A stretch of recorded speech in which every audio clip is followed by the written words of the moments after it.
하나님의 말씀은 사도행전 17장 10절에서 15절까지 말씀입니다. 제 성경으로는 신약성경 217쪽에 있는 사도행전 17장 10절에서 15절까지 말씀을 우리 다 찾으신 줄 알고 10절부터 함께 읽겠습니다. 시작. 밤에 형제들이 곧 바울과 실라를 베레아로 보내니 그들이 이르러 유대인의 회당에 들어가니라. 베레아에 있는 사람들은 데살로니가에 있는 사람들보다 더 너그러워서 간절한 마음으로 말씀을 받고 이것이 그러한가 하여 날마다 성경을 상고하므로 그 중에 믿는 사람이 많고 또 헬라의 기부인과 남자가 적지 아니하나 데살로니가에 있는 유대인들은 바울이 하나님의 말씀을 베레아에서도 전하는 줄을 알고 거기도 가서 무리를 움직여 소동하게 하거늘 형제들이 곧 바울을 내보내어 바다까지 가게 하되 실라와 디모데는 아직 거기 머물더라. 바울을 인도하는 사람들이 그를 데리고 아덴까지 이르러 그에게서 실라와 디모데를 자기에게로 속히 오게 하라는 명령을 받고 떠나니라. 아멘. 예, 오늘 베레아 사람들처럼이라는 이러한 말씀을 가지고 함께 은혜를 나누려고 합니다.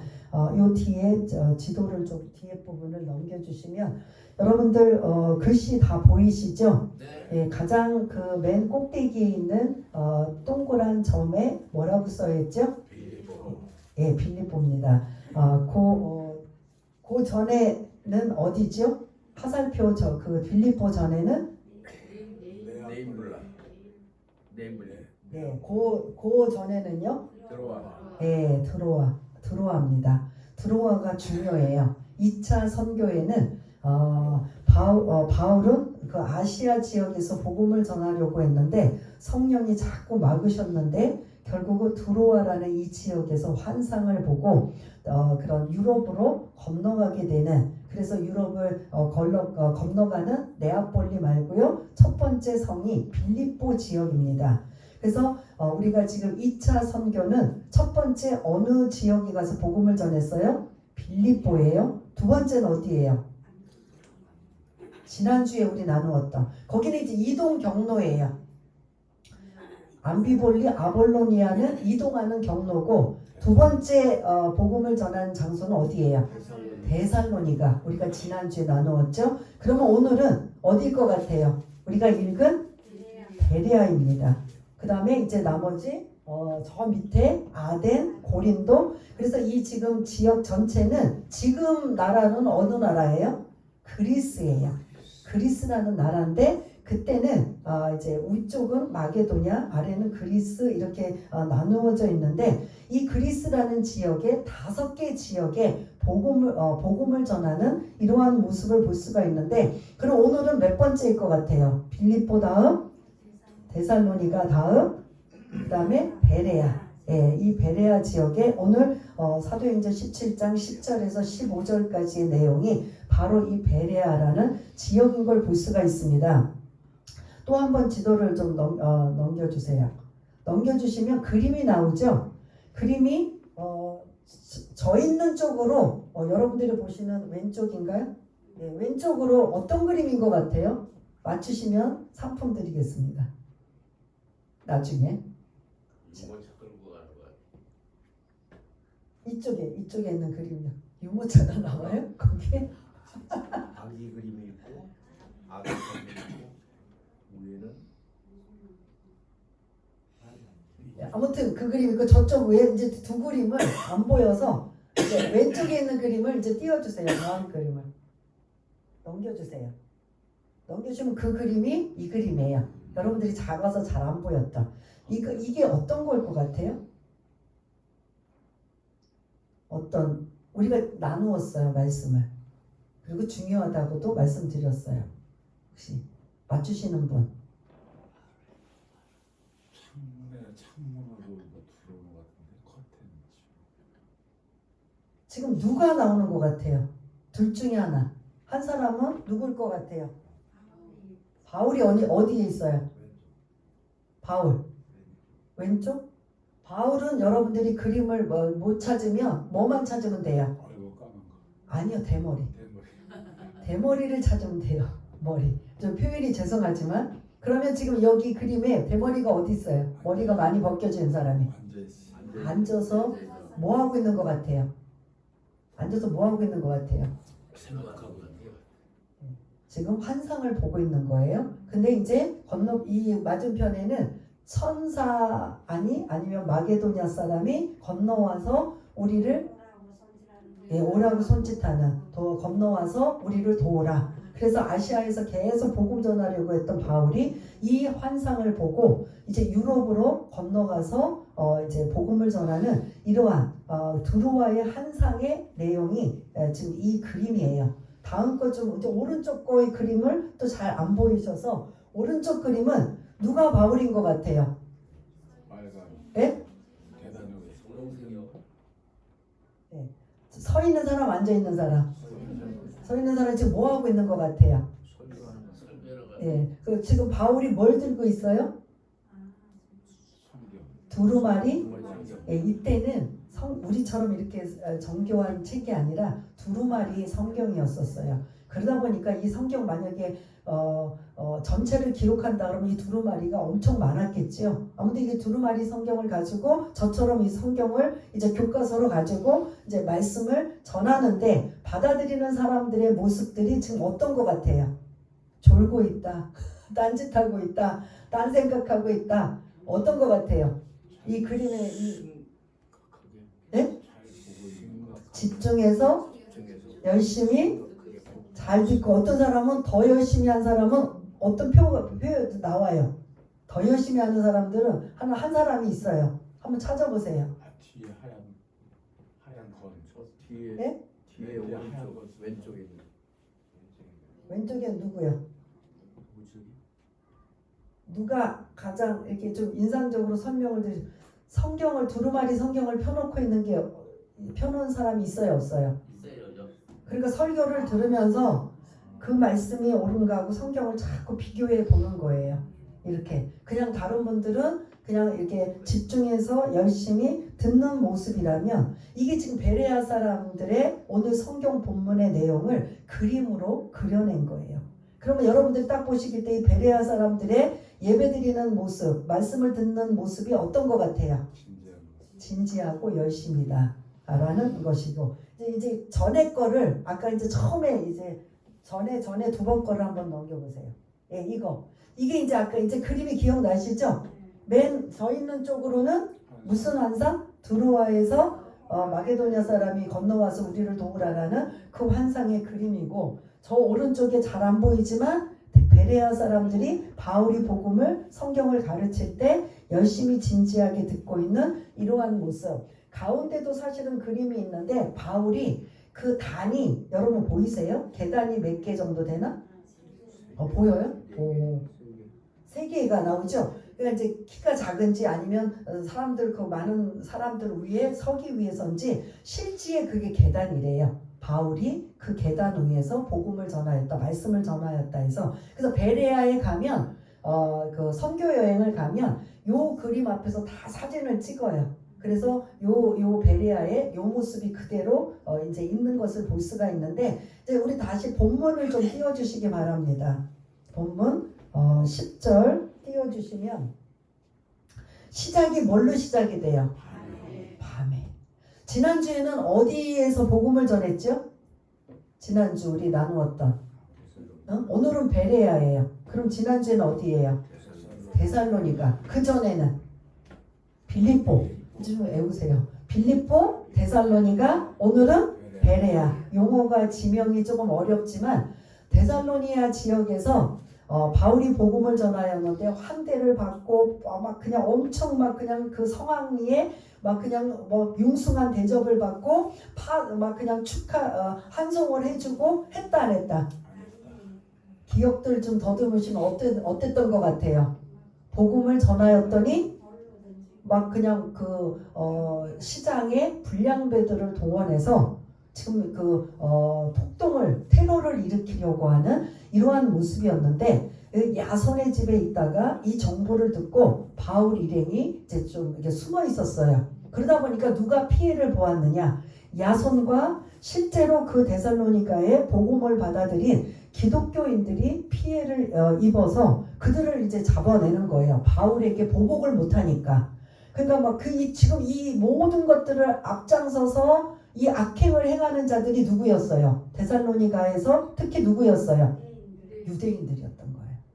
그래서 그렇게 복음을 전하고 유대인들이 폭행을 가하려고 하고 가만히 있지 않으려고 하는 이 상황에 결국은 바울은 그곳에서 뭐 할 수밖에 없다? 떠날 수밖에 없는 거예요. 떠날 수밖에 없다 보니까 사람들이 찾지 못하고 하는 이러한 것들을 좀 하기 위해서 언제 이동하느냐? 대낮에 이동하면 안 되니까 밤에 이동할 수밖에 없는 약 한 70km, 80km 정도 되는 거리를 그냥 도로만 오는 게 아니라 강을 건너와요. 강을 건너오는데 그때는 지금처럼 다리가 있는 게 아니고 배로 넘어다니는 강인데 그 밤에 갑작스럽게 배도 구하지 못하면 강을 건널 때 어떻게 건널 것 같아요? 예? 물속에 들어가서. 그래서 그 고린도후서 11장에 보면은 고난의 목록에 강의 위험이라는 이러한 내용도 담겨 있는데 이 지금 소아시아 쪽에서는 1차 선교 때는 강의 위험이 그렇게 많지 않았어요. 큰 저수지는 있었지만 근데 이 그리스 지역에서 도망 다니는 곳마다 항상 뭐가 있었냐면 큰 강들이 있어요. 그럼 그 강들을 지금 물속에 헤엄을 치든 아니면 헤엄을 칠 수 없는 게 자기네들의 뭐가 있어요. 갖고 다니는 짐이 있어요. 그러니까 그 짐을 머리 위에 이거나 어떤 식으로 해서 그 강을 건너가게 되는 이러한 상황이다 보니까 급류를 만나거나 뭐 바람이 세게 불거나 깊은 물일 때는 위험할까요? 안 위험할까요? 그래서 그 고린도후서 11장 25절에 보면 강의 위험이라는 단어가 거기에 고난의 목록에 담겨져 있는 걸 볼 수가 있습니다. 여기서도 마찬가지예요. 데살로니가 지역에서 약 한 7, 80km 떨어진 베리아로 지금 이제 이동하며 갔을 때 그 강의 위험을 무릅쓰고 밤에 베리아로 오게 되는 모습을 봅니다. 그러면 지금 바울은 기쁘고 감사하고 즐거운 마음으로 지금 이동한다. 맞아요? 틀려요? 여러분들이 바울과 같으면 어떨 것 같아요? 가는 곳곳마다 자기의 동족 유대인들이 어떻게 해요? 환영해요? 모함을 하든 죽이려고 하든 돌을 던지든 매를 치든 막 그냥 죽을 고비를 수도 없이 넘겨요. 그래서 내가 다시는 동족에게 복음을 전하지 않겠다고 하면서도 또 지방을 가는 곳곳마다 회당이 나오면 회당에서 복음을 전하는 이러한 상황입니다. 그런데 데살로니가 지역에서도 생각지도 못하는 복음 전한 이후에 그 박해와 그런 핍박은 이루 말할 수가 없는 이상이다 보니까 어떻게 해요? 또 도망 올 수밖에 없어요.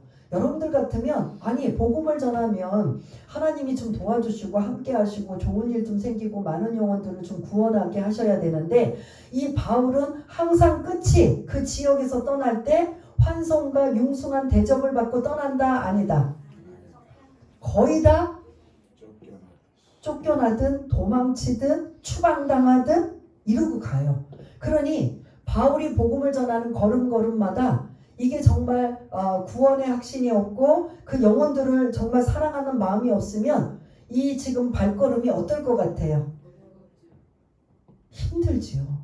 오늘 지금 이 상황도 여러분들이 좀 감정이입을 하셔서 바울이 지금 이렇게 복음을 전하다가 엄청난 이전 핍박과 박해를 받으면서 도망쳐 오듯이 무슨 죄를 진 것도 아닌데 도망쳐 오듯이 그 강을 건너서 밤에 베레아라는 곳으로 이동할 때 바울의 지금 마음의 상태가 어떨 것 같아요?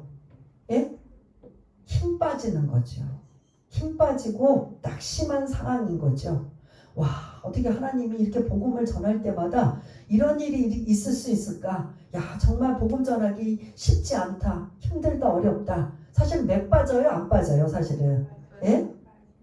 맥 빠지는 일들을 이 베레아에서는 하나님이 반전을 일으키십니다. 이 베레아는 바울이 목적을 두고 간 곳이 아니에요. 도망가다가 가장 가까운 지역에 오게 된 곳이 베레아예요. 바울은 이 빌립보나 데살로니가 지역은 계획과 목적을 가지고 간 곳이에요. 그러나 오늘 본문의 베레아는 그러한 목적과 계획이 없이 어떻게 하기 위해서 도망가다가 어쩔 수 없이 간 곳이 어디다? 베레아다. 그래서 여기는 계획한 곳이 아니다. 그러다 보니까 지금 오늘 말씀을 나누기 전에 바울의 상태가 기쁘고 즐겁고 감사하다? 아니다. 힘 빠지고 맥이 빠지는 거죠. 복음 전하기 힘들다. 그것도 이방인들이 그렇다면 몰라서나 그렇지. 근데 누가 그래요? 동족 유대인들이 지금 이렇게 박해하고 핍박하고 죽이려고 지금 대들고 있는 이 상황에 가는 곳곳마다 당하는 이 모습에 사실은 힘이 빠질 수밖에 없는 상황임에도 상황에 지금 베레아라는 곳에 밤에 도착하게 됩니다. 저와 여러분들이 주의 일을 하다가 주의 일을 하면 하나님이 도와주시고 그래서 이 모든 것들이 일사천리로 이루어지겠지 수도 있지만 아닐 수도 있다라는 거예요. 오늘 말씀을 보면 때로는 생각지도 못하게 고난을 당하고 어려움을 당하고 여러 가지 맥 빠지고 힘 빠지는 일들을 당해도 그럴지라도 포기해야 돼요? 안 해야 돼요? 근데 우리는 그런 생각해요? 안 해요? 여기서 멈출까? 여기서 주저앉아 버릴까? 여기서 목회 그만둬 버릴까? 아니면 어떻게 해버릴까? 그런 생각들 할까요? 안 할까요? 저도 하고 여러분들도 할 것입니다. 그러나 하나님께서 낙심하지 말고 포기하지 말지니 때가 되면 거두리라고 하신 것처럼 여러분들의 그런 주의 일을 하다가 반드시 힘들고 어려운 일들이 생길지라도 끝까지 참고 인내하고 견디면 오늘 베레아에 있는 이러한 큰 은혜가 저와 여러분들에게 있을 줄 믿습니다. 그래서 우리가 10절에 밤에라는 이러한 실질적인 시간대의 밤이기도 하지만 영적인 상태에 우리가 신앙생활을 하다 보면 이러한 밤이라는 상태가 올 수 있지만 그 밤이라는 상태가 온다고 자포자기하고 아니면 낙심하고 절망하고 할 것이 아니라 하나님께서는 반드시 또 다른 계획이 있으심을 잊지 마시길 바라겠습니다. 잠언 16장 9절에 보면은 사람이 걸음을 자기가 계획할지라도 그 걸음을 인도하시는 분은 누구예요? 하나님이시라는 걸 말씀하신 것처럼 오늘도 힘 빠지고 맥 빠지며 데살로니가에서 도망치듯 쫓겨나듯 온 지역 이 베레아에서 아까 그림을 보신 것처럼 말씀을 듣는 자의 모습이 나오는 걸 볼 수가 있습니다. 그래서 우리가 지금 2차 선교 유럽에서 빌립보라는 데살로니가라는 이 베레아라는 세 곳의 말씀을 나누는 특징이 있어요. 오늘 말씀은 이제 아직 안 나누었으니까 모르지만 우리가 기억을 더듬어서 드로아의 환상을 통해 이제 유럽으로 건너와 첫 번째 지역인 빌립보 지역에 복음을 전하러 왔는데 그곳에는 회당이 있었다 없었다? 예? 없었어요. 없다 보니까 그들이 기도하러 안식일에 어디로 갔다? 강가에 갔다. 근데 뭐하러? 기도하러. 예, 그래서 거기에 자주 옷감 장사 누디아를 만나서 복음을 전하여 그 여인이 구원받게 되는 놀라운 역사. 두 번째, 그 빌립보에서 뭐하러 가다가 점치는 귀신 들린 소녀를 만나게 돼요? 그때도 기도하러 가다가 길가에 점치는 귀신 들린 소녀를 만나서 하도 귀찮게 하니까 예수의 이름으로 귀신을 쫓아내었던 일들. 그래서 그 귀신 쫓아냈던 그 사건으로 인하여 바울과 실라가 어디로 갔어요? 매맞고 감옥에 갇혀 있습니다. 그때도 그들은 원망하고 불평한 게 아니라 뭐하다가 기적의 역사가 나타났어요. 기도하고 찬송하다가. 그럼 빌립보에서의 특징은 뭔 것 같아요? 어떤 단어? 기도예요. 기도하러 강가에 갔다가 기도하러 가려는 중에 점치는 귀신 들린 소녀를 만난 거. 그 다음에 감옥에서 실컷 두드려 맞고 착고에 이렇게 지금 묶인 상태에 그들은 원망하고 불평하는 게 아니라 기도하고 찬송하였더니 그런 기적의 역사가 일어나 옥문이 열려지는 놀라운 역사가 빌립보 지역의 사도 바울이 복음을 전할 때의 특징은 뭐냐? 선교팀들이 바울 일행 팀들이 모아였다. 기도하였다가 집중적인 포커스라는 소리예요. 그럼 데살로니가는 지난주에도 말씀을 드린 것처럼 그럼 특징이 뭐라고 했죠? 데살로니가는 기도는 하나도 안 나와요. 뭐가 특징이었어요? 말씀을 전하는 자의 이런 모습이에요. 어떻게 전했어요? 제가 그 예를 들었죠? 여러분들 기억이 안 잊어버리셨을 텐데 어떤 예를 들었잖아요. 여러분들 좋아하시는 지난주에 회와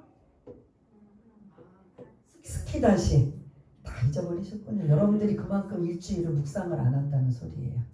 죄송하지만 일주일 동안 그 설교 말씀을 묵상을 한다면 이렇게 탁탁 나와야 되는데 이게 잘 안 된다는 소리예요.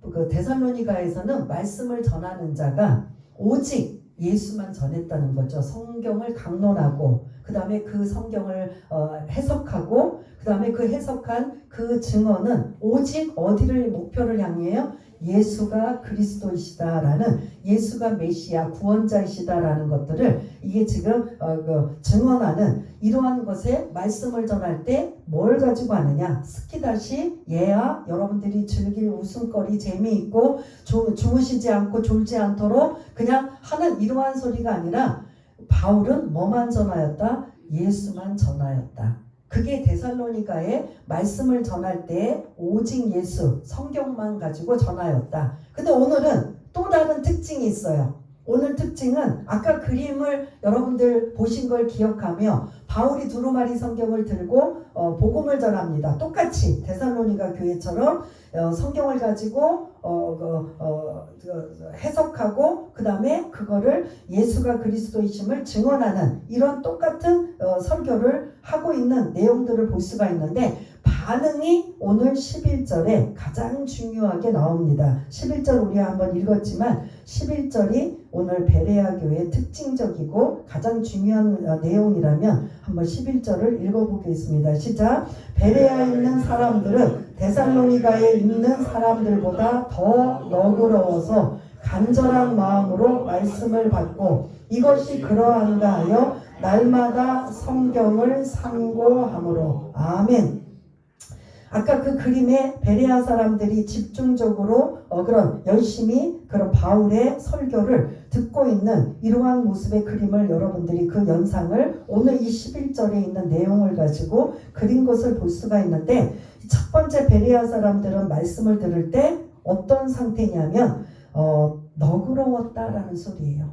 너그러워? 어떤 복음을 말씀을 듣는데 너그러운 거하고 무슨 상관이 있지? 라고 할 수 있는데 이거는 헬라어 유게네스라는 것으로 성품이 어떻게 보냐? 좋다라는 소리예요.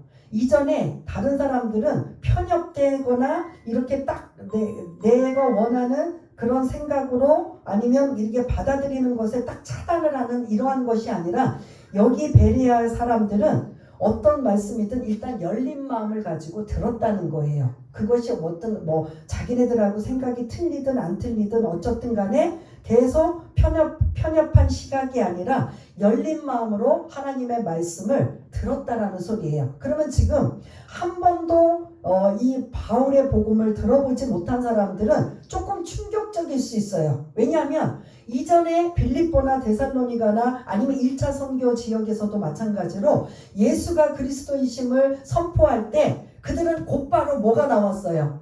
편협된 시각으로 그 반발을 하거나 어떤 식으로라도 그들이 어떤 액션을 취하였는데 이들은 어떻게 했다? 그 말씀들을 열린 마음으로 저런 말씀이 있단 말이야? 라고 일단은 충격적이지만 받아들였다는 거예요. 다른 지역의 사람들보다. 그래서 그거를 뭐라고 하느냐? 이전에 혹시 여러분들 성경 읽을 때 단어가 틀렸어요. 다른 용어를 썼어요. 남자들 영어로 쓰는 남자들 영어로 뭐라고 하죠? 아니야. 그걸 좀 더 그 대통령이나 어떤 이렇게 연설할 때 맨 우먼 이렇게 하나요? 뭐라고 해요? 남자분들한테. 남자분들은 뭐라고 해요? 젠틀맨이라고 하잖아요. 네, 그 이전의 성경은 신사적이다라는 표현을 해요. 신사, 한 번도 안 들어보셨어요?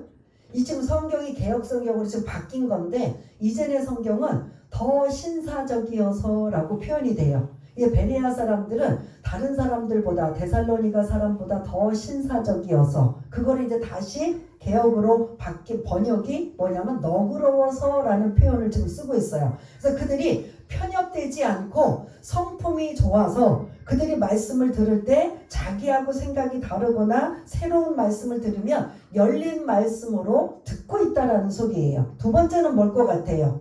더 너그럽다. 그 다음 뭘 거 어떤 용어가 나와요? 간절한 마음으로. 성경을 말씀을 들을 때 간절한 마음으로 사모하며 들었다라는 소리예요.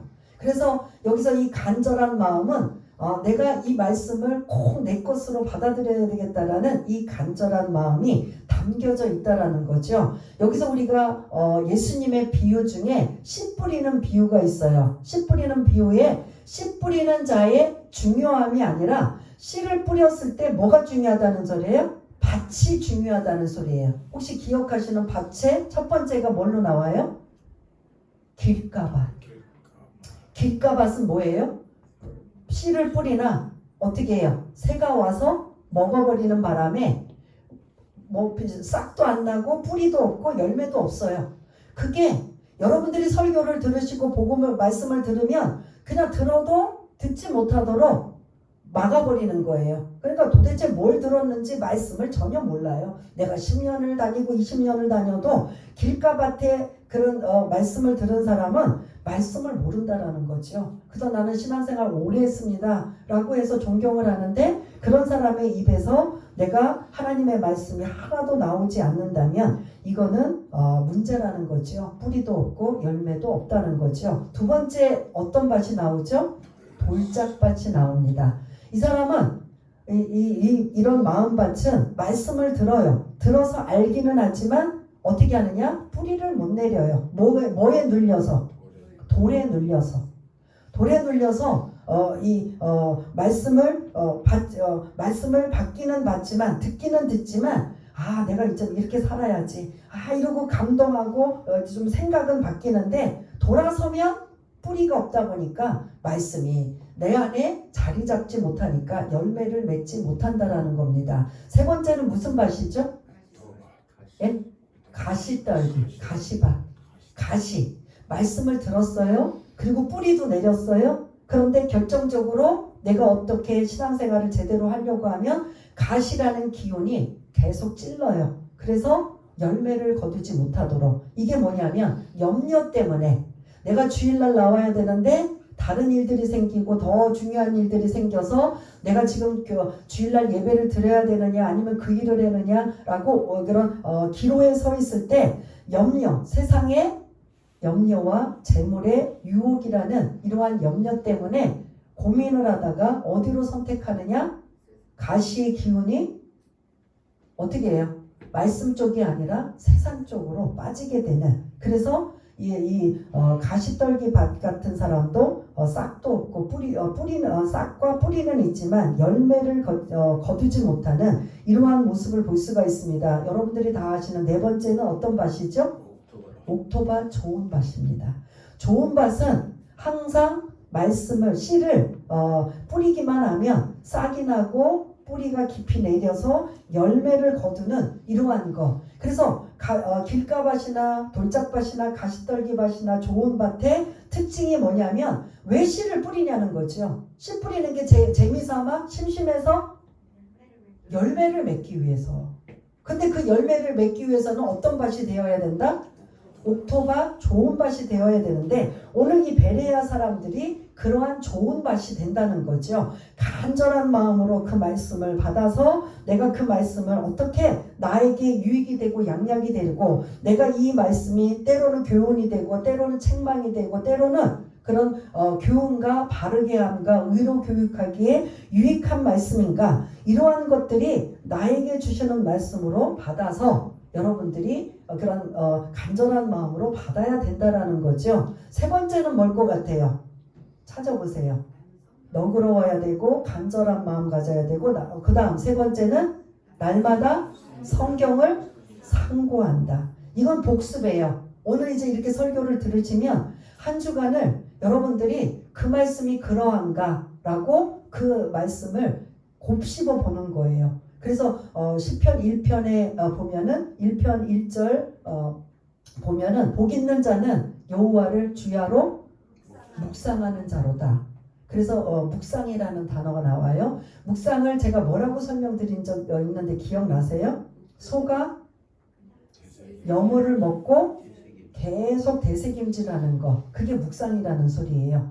제 경험에 저는 평신도로 있을 때 목회하기 전에 주일날 말씀을 주시면 뭐 제 자랑은 아니지만 제 경험을 여러분들이 조금이라도 도움이 될까 여러 번 말씀을 드렸지만 한 주 동안 그 말씀이 그러한가 하여 성경을 상고하는 이러한 것을 계속 가집니다. 그래서 말씀을 깊이 모르니까 그 주신 말씀만 가지고 이 말씀이 나의 삶에 어떻게 적용되고 내가 이 말씀을 어떻게 살아야 되는가, 아니면 이 말씀을 하면서 묵상하다 보면 궁금하고 이해되지 않는 부분들이 너무 많아요. 그런 부분들이 오랫동안 계속되다 보니까 제가 어떤 생각을 했냐면 신학을 공부해야 되겠다는 생각을 한 거예요. 대부분 신학 공부하는 사람들은 주의종으로 부름받았거나 아니면 부모님이나 누구의 등 떠밀려서 자의가 아닌 타의에 신학교 가는 분들이 많아요. 근데 저는 유일하게 자의로 간 사람이에요. 제 주변에 저처럼 궁금해하거나 성경을 좀 더 알고 싶은 분들은 큰 교회 가서, 남의 교회 가서 성경 공부를 체계적으로 공부하는 분들이 있는데 저는 그런 마음이 안 들더라고요. 저는 일단은 저도 말씀을 사모하고 더 깊이 좀 배우고 싶고 알고 싶은데 그렇게 큰 교회 가서 남의 교회 가서 끼웃거려 공부를 배우느니 차라리 그러면 내가 신학을 좀 해야 되겠다. 그래서 더 신학교 가서 성경을 좀 깊이 공부해야 되겠다. 그런 마음이 들기 전에는 저도 날마다 성경을 상고했다는 거죠. 그래서 주일날 주신 말씀을 창세기부터 요한계시록까지 막 성경을 내가 맷독을 하고 막 그걸 자랑하기보다는 내가 들은 말씀, 알고 있는 말씀을 하나라도 내가 제대로 알자라는 말씀을 가지고 날마다 성경을 상고하는 이 말씀이 일주일 동안 다음 주에 주실 말씀 주기 전에는 계속 그 말씀을 제가 묵상을 합니다. 그 묵상을 그래서 설교했던 말씀 위에 플러스 알파로 나에게 주시는 또 다른 성령님께서 주시는 은혜를 가지고 하는 이러한 말씀들이 여러분들이 하나님의 자녀라면 그런 말씀대로 살아야 되는 거지요. 여러분 혹시 죄송하지만 하루 3끼 안 먹으면 여러분들 건강해요? 안 건강해요? 예? 밥을 3끼 안 드시면 건강하지 않아요. 안 건강해요. 하루를 만약에 굶으신다고 해보세요. 그러면 정말 금식을 해야 되고 건강 검진 때문에 해야 되는 거 말고 일부러 내가 사정이 있어서 하루를 굶었다. 그러면 여러분들 건강 상태가 어떨 것 같아요? 예? 좋지 않아요. 이틀이면요? 3일이면요? 쓰러지는 여러분들 얼마까지 버텨야 안 쓰러져요? 최소한? 예? 밥을 안 먹는 몇 끼 정도 안 먹어요? 2끼 이상이면 쓰러져요? 다른 분들은요? 일주일이요? 일주일을 안 먹어도 버텨요? 일주일 안 먹으면 쓰러지. 일주일? 일주일까지 버텨요? 다른 분들은요? 2끼 내지 3끼. 3일이요. 2, 3일 안 먹으면 여러분들 어떻게 돼요? 기운 없고 죽을 지경일까요? 아닐까요? 근데 하나님의 자녀인 여러분들이 말씀을 안 먹는 거에 대해서 2, 3일은 보통이고 일주일은 더 보통이고 오늘 여러분들 주보를 보셨을 때 주보의 칼럼에 어떤 교인이 나온다 그랬죠? 거북이 교인. 사람은 40일 금식까지도 하는 거 보니까 40일까지는 버텨요. 근데 거북이는 500일을 버틸 수가 있대요. 근데 여러분들은 거북이 교인 아닙니까? 여러분들 며칠 동안 말씀을 안 봐도 거뜬한가요? 아주 그냥 말씀 성경 구절 한 번도 안 읽고 성경책 한 번 넘겨보지도 않고 주일날 오시는 것도 어떤 때는 바빠서 못 오시고 그리고 그것도 안 듣고 도대체 여러분들 그 육의 양식은 밥은 2, 3일만 안 먹어도 막 큰일 날 것처럼 하는데 말씀을 2, 3일을 안 먹으면 여러분들 큰일 날 것 같아요? 안 나요? 말씀해 보세요. 예? 말씀해 보세요. 큰일 나요. 날마다 말씀을 상고한다. 이 베레아 교회가 이렇게 지금 맥 빠지고 힘이 빠지고 정말 이거 지금 바울의 입장에서는 좀 다운됐다고 볼 수가 있는데 베레아 교회에서 생각지도 못하는 계획하지도 않는 이곳에 왔는데 하나님의 은혜가 임하는 베레아의 교인들의 모습을 보고 이제 힘이 나는 거예요. 바울의 입장에서는.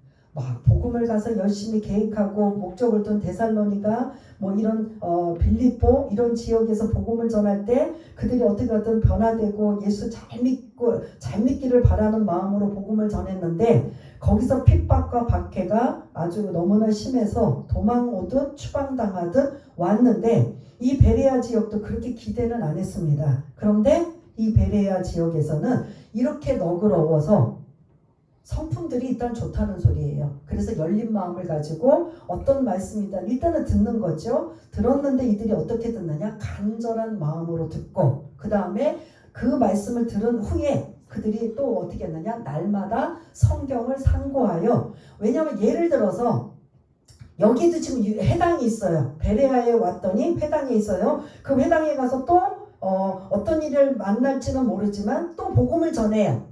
근데 유대인의 회당에 가서 복음을 전할 때 바울이 했던 설교는 한 번도 들어본 적이 있다 없다?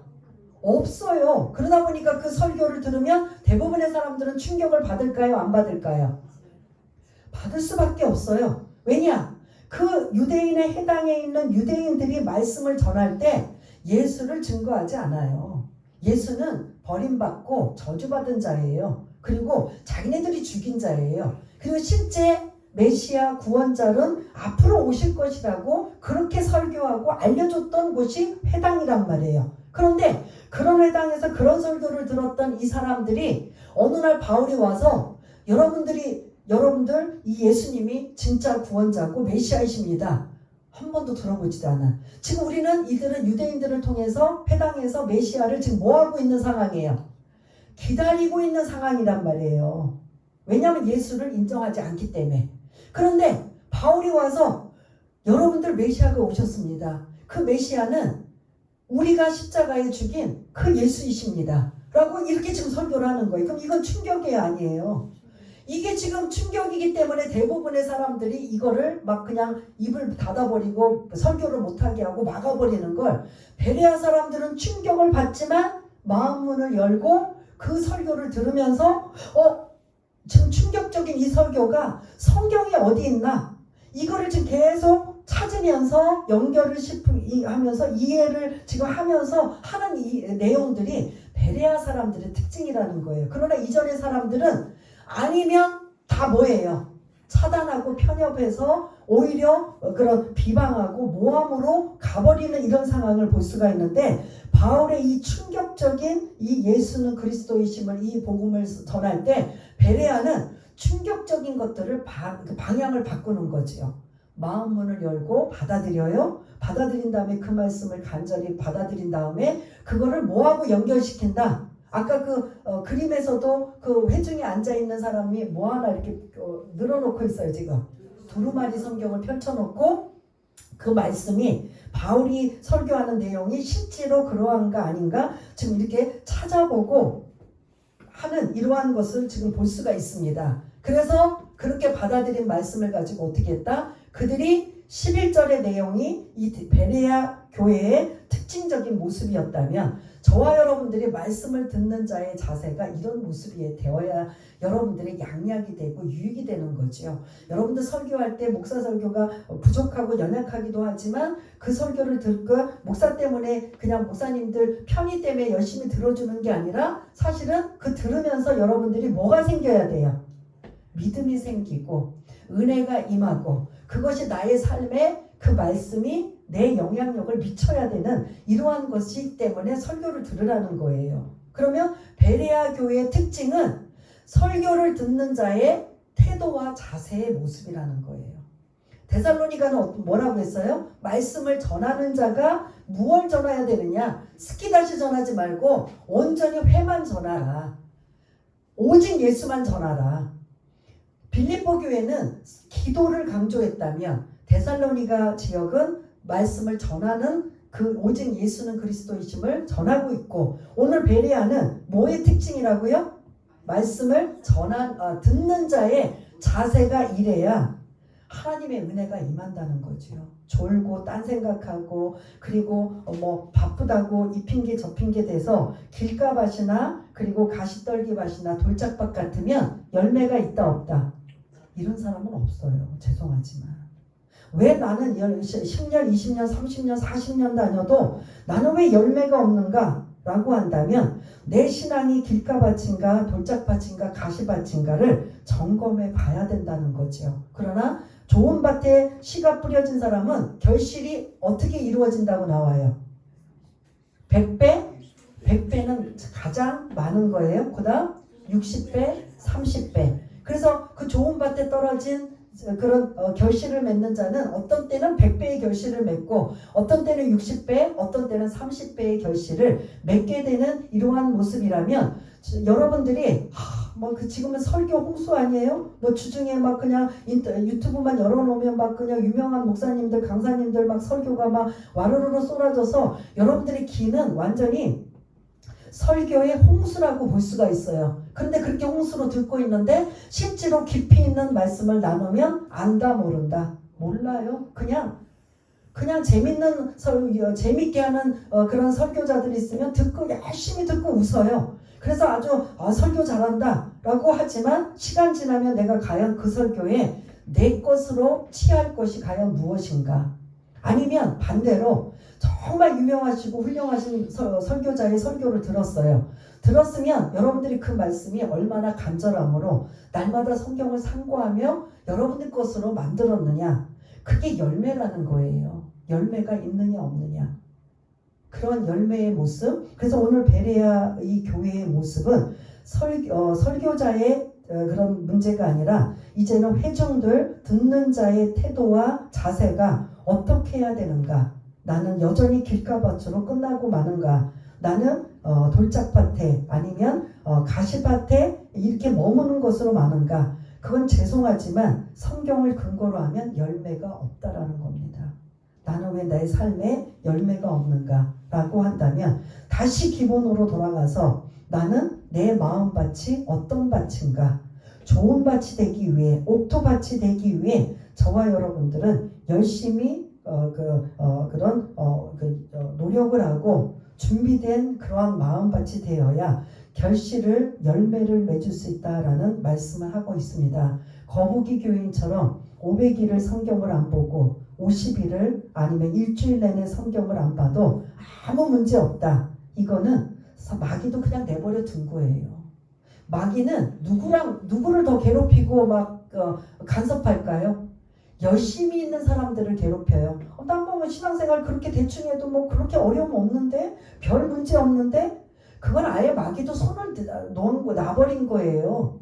그러면 결국 그들은 어떻게 되냐? 구원 문제까지 고민을 해야 된다는 소리지요. 난 하나님의 자녀라. 내가 육적인 양식, 밥 2, 3일을 안 먹으면 내가 괴롭고 고통스러운 것처럼 나는 말씀을 안 보고 안 듣는 거에 대해서 나는 고통스러운가 괴로운가. 여러분들이 이 부분이 오늘 여러분들이 어떻게 보면 숙제라고 볼 수가 있습니다. 그래서 이제 12절로 넘어가겠습니다. 12절에 이 말씀만 나누고 이제 마무리할 건데요. 12절 한번 읽겠습니다. 시작. 그 중에 믿는 사람이 많고 또 헬라의 기부인가 남자가 적지 아니하나. 아멘. 그래서 베레아 교회에서는 문제가 없어요. 이 말씀을 전할 때마다 그렇게 날마다 성경을 상고하면서 내가 이해되지 않고 납득되지도 않고 처음 듣는 설교 있고 충격적인 설교지만 그걸 가지고 자꾸 성경을 이사야서 53장 아니면 여러 가지 메시아 되시는 예수 그리스도에 관한 말씀들을 자꾸 찾아보고 또 찾아봐서 이해되고 공감이 되고 납득되어 그들이 더 믿음이 좋아지는 베레아 교회의 아름다운 모습이 이루어집니다. 그래서 이 베레아에서는 어떠한 핍박과 고난과 압박도 없어요. 문제는 안 하려고 했는데 13절에 누가 와서 해방을 놔요? 예? 13절 띄워주세요. 데살로니가 유대인들 어디서 지금 온 거예요? 데살로니가에서 지금 도망 나왔는데 그 유대인들이 그 앙심을 어디까지 왔느냐? 베레아에 바울이 갔다라는 소식을 듣고 지금 그 일행들이 와서 지금 또 지금 문제를 만들려고 하는 이러한 상황에 결국 거기 베레아에서 만약 이 데살로니가 유대인들이 오지 않았다면 베레아에서 좀 더 오랫동안 말씀을 더 가리키고 교회가 좀 더 견고하고 안전하게 세워질 수 있도록 여유가 좀 있어야 되는데 여기서도 여유가 있다 없다? 없어요. 누구 때문에? 데살로니가에 온 유대인들 때문에. 그래서 결국은 거기서도 어떻게 한다? 또 갈 수밖에 없어요. 그래서 어디다? 아데니로 옮겨갑니다. 여러분들이 지금 알고 있는 그리스의 수도가 어디예요? 아테네예요. 그래서 이전에 예전에 이름은 아덴이라고 해요. 근데 이제 아테네. 그래서 이제 우리가 다음에는 아테네 아덴이라는 곳에 도망와서 이제 또 바울이 어떤 일이 일어났는가라고 이제 우리가 나눌 터인데요. 정리하겠습니다. 베레아에서는 정말 맥이 빠지고 힘 빠지고 도착했는데 다시 그게 힘이 생기고 의욕이 생기고 열정이 생기고 있었던 건 이 베레아에서 무슨 일이 일어난 거예요? 말씀을 듣는 자의 태도와 자세가 너그럽고 간절한 마음과 날마다 성경을 상고하는 이러한 자의 자세가 나도 막 바울이 힘이 나는 거예요. 그래서 막 어떻게든 많은 영혼들이 죽게 돌아오고 그래서 그 베레아라는 지역이 견고하게 쓰려고 하는데 누가 와서 산동을 깨뜨려요? 데살로니가에서 유대인들이 또 와서 이 혹시 기억나시나요? 언제에서도 누가 어디까지 와서 또 막 유대인들이 찾아와서 막 이처럼 똑같은 상황이 있었던 거 생각나세요? 1차 선교 때 비시디아 안디옥 누스드라에서 아니 이고니온에서 유대인들이 어디까지? 누스드라는 곳까지 와서 또 깽판을 벌이는 이러한 내용들이 1차 선교에도 똑같은 내용이 지금 여기 와서 이 지금 누스드라라는 1차 선교의 누스드라에서 일어난 일이라면 2차 선교에서는 베레아라는 지역에서 똑같이 일어나고 있는 이러한 모습을 볼 수가 있습니다. 그래도 바울은 어떻게 한다? 복음의 길은 계속 뭐한다? 전진한다. 누가 뭐라고 해도 내가 죽을 위험에 쌓여 있고 별 모함이나 어려움이나 고통을 당해도 나는 하나님께서 나에게 주신 이 사명, 복음을 전하는 일에는 게을리하지 않겠다라는 이 바울이 그래도 사람인지라 때로는 낙심하고 힘 빠지고 맥 빠질 때 이렇게 하나님은 베레아에 하나님의 큰 은혜를 부어주셔서 많은 영혼들이 죽게 돌아오는 역사가 어디에서 일어났다? 베레아에서 일어났다. 그래서 이 베레아에는 좋은 그런 기억, 좋은 추억, 좋은 생각들이 가지고 있는 것이 바로 베레아입니다. 여러분들이 이 설교를 잘 들으셔야 오후에 이제 소그룹에서 이 베레아가 짧은 10절에서 15절까지의 내용이지만 우리 한번 또 깊게 또 말씀을 나눠볼 터인데요. 아무튼 이 베레아의 특징은 이렇다. 그래서 빌립보의 특징, 데살로니가의 특징, 베레아의 특징들을 염두에 잘 두시고 이게 여러분들의 성경 공부예요. 재밌고 우스갯소리하고 여러분들이 막 그냥 집중할 수 있는 그런 것도 중요하지만 제가 좀 말씀 쪽으로 집중해서 드리는 건 여러분들이 기억나는 게 말씀이 기억나야 되지 그런 우스갯소리, 농담소리, 스키다시 소리 이런 것만 기억하면 안 되는 거잖아요. 메인 말씀이 기억나서 바울이 어떻게 복음을 전했는가, 바울이 어떤 복음을 전했는가, 그리고 바울이 어떻게 이동하며 다녔는가 이러한 것들을 여러분들이 잘 기억하시면서 말씀을 그렇다면 오늘 이 말씀을 여러분들이 순종한다면 11절처럼 해야 돼요? 안 해야 돼요? 너그러워서 열린 마음으로 말씀을 받아들이고 그 다음 간절한 마음으로 말씀을 듣고 그 다음에 날마다 성경을 상고하는 거. 요건 이제 여러분들이 나가서 일주일 동안 해야 되는 숙제예요. 그러니까 이거 복습이에요. 내가 이 설교를 들었다면 나에게 어떠한 영향을 미치고 나는 어떻게 살아야 되고 나는 어떤 밭인가 네 가지의 밭 중에 나는 좋은 밭이 되기 위해서 어떻게 해야 되는가 이런 것들을 여러분들이 노력을 해야 된다는 거지요. 그렇게 되지 않으면 좋은 밭 빼고 다 어떤 밭이 돼요? 길가밭, 돌짝밭, 가시밭밖에 안 돼요. 거기에는 뭐가 없다? 열매 없어요. 여러분들 열매 없는 신앙생활 이거보다 더 억울한 게 어디 있어요? 열매가 있어야 되잖아요. 그렇게 되기 위해서 우리가 이 베레아 교회에 이러한 모습을 도전을 받아 이렇게 우리도 또 좋은 것들은 닮아가면서 우리 여러분 자신들에게 큰 은혜가 임하시는 우리 모두가 되시기를 바라겠습니다. 우리 한번 이 말씀을 붙잡고 한번 잠시 한번 기도하는 시간을 갖겠습니다.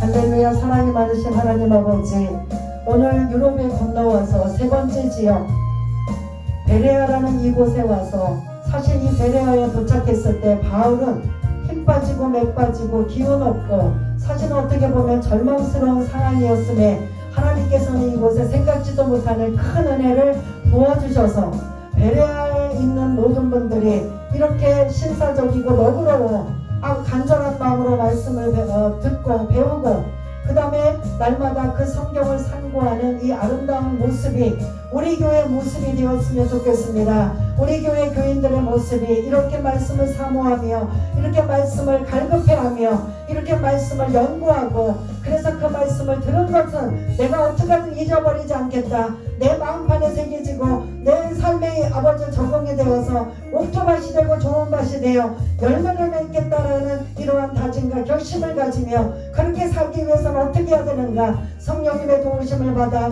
무단히도 노력하고 애쓰는 이러한 아버지 하나님의 삶이 우리 교회 모든 분들이 다 되었으면 좋겠습니다. 그래서 좋은 밭에 그런 아버지 하나님의 심령 상태가 되어 날마다 결실을 맺고 열매를 맺는 그러한 귀하고 복된 자들가 될 수 있도록 주님 도와주옵소서. 하나님 아버지 감사합니다.